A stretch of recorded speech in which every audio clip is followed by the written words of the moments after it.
Tulong! Tupi! Tupi, gising! Gising, gising, gising! Okay ka na?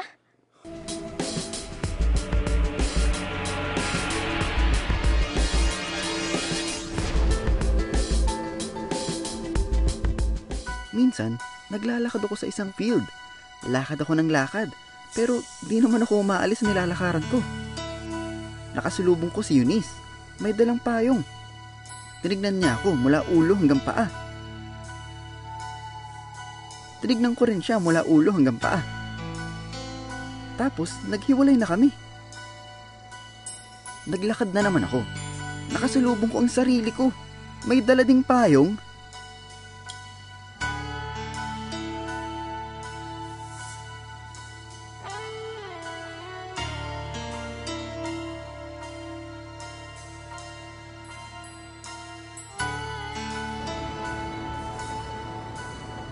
Sa kabilang side ng field, nakasalubong ko si Eunice, naka-shades.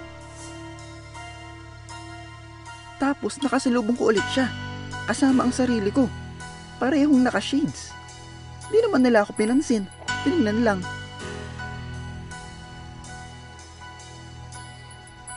Kaya naglakad ulit ako. Kaso, nakasalubong ko ulit si Eunice, naka-jacket. Then ako, naka-jacket din. Nagpunta ako sa gitna ng field. Kahit saan ako tumingin, nandun si Eunice at ako. Ang gulo-gulo! Buti na lang nagising ako. Nagising ulit at ulit at ulit. Weird ng panaginip, no? Bakit ba tayo nananaginip? Doon ako interesado.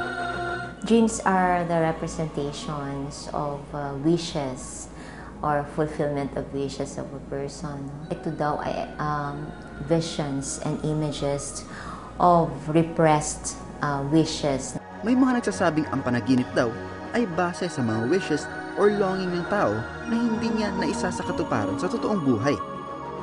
May mga nagsasabi namang nananaginip daw tayo upang magnilay sa ating realidad.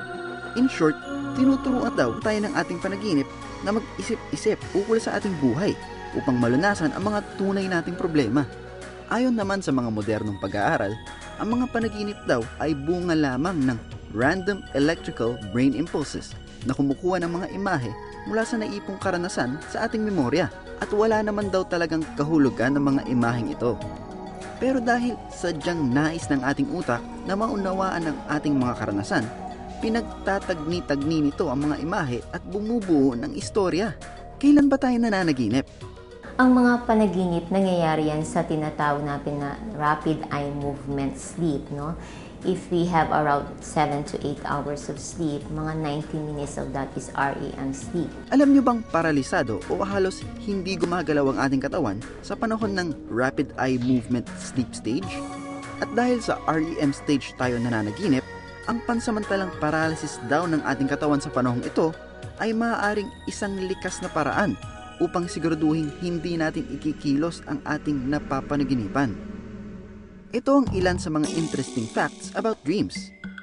Ang isang panaginip ay karaniwang tumatagal ng 5 to 20 minutes.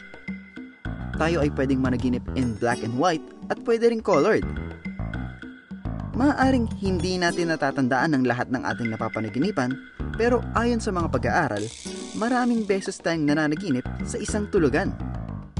Sinasabi rin sa loob ng isang typical lifetime, 6 na taon dito ay nagamit sa pananaginip. At kapag ang isang tao ay naghihilig sa kanyang pagtulog, hindi siya nananaginip sa pagkakataong iyon. Hindi lang tao ang nananaginip, pati hayop nananaginip din. All of us dream, even animals do dream, based on researches on rats. Ang kaibahan lang, ang mga animals naman, they do dream of what happened to them. Ayon pa kay doktora, normal na bahagi ng ating buhay ang pagtulog at panaginip. Pero kung ang isang tao ay nakararanas ng paulit-ulit na nakakatakot na panaginip o yung bad dreams, popularly known as nightmares, mas makabubuting kumonsulta siya sa mga eksperto upang hindi maapektuhan ang kanyang pangkabuuang kalusugan. Paano naman kapag sobra na sa panaginip ang isang tao? May masamang epekto ba ito sa kanya? Too much dreaming, meaning to say that this could also not be healthy to an individual because of the fact that it could portray something. No? As we've said, it's a fulfillment of one's wishes when you dream. So, kumbaga, hindi naman puro panaginip lang. We should at least do something with our lives. Oo nga naman. In short, kapag puro panaginip, ibig sabihin, puro tulog. Abay, gising na! Kumilos agad upang ang pangarap sa buhay ay maging totoo na.